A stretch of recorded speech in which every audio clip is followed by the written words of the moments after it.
The way we talk can make us more resilient, and this is backed up by scientific fact and countless psychological studies. It's called reframing, and it's really one of the lowest hanging fruits for resilience because frankly it's easy to do. For example, when I didn't row the Atlantic twice, I was rescued after 2 and 3 days respectively, I used to say I failed to row the Atlantic, but now I say I bounced back twice. That simple shift made me feel more resilient.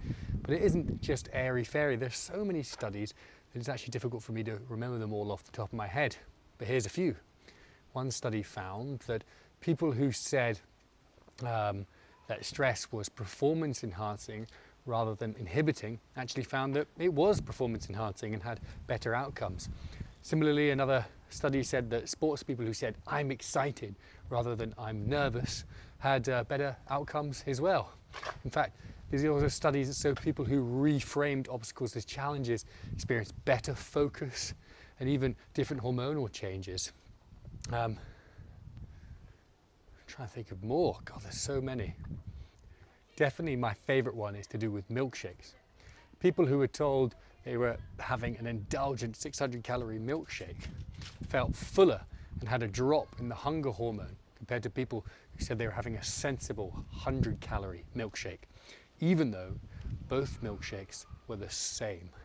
So it goes to show that the language you use can influence not just how you feel, but the actual makeup of your body, which in turn makes you feel better and more resilient.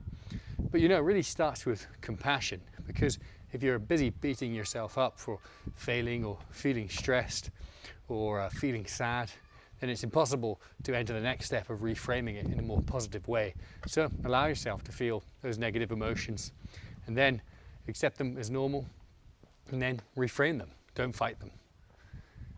There was even one study that was talking about grief, and people who reframed grief experience personal growth, deeper relationships and a sense of purpose in the way that other people just couldn't when they were gripped by those feelings of sadness. So be kind to yourself, reframe the language, talk to yourself positively.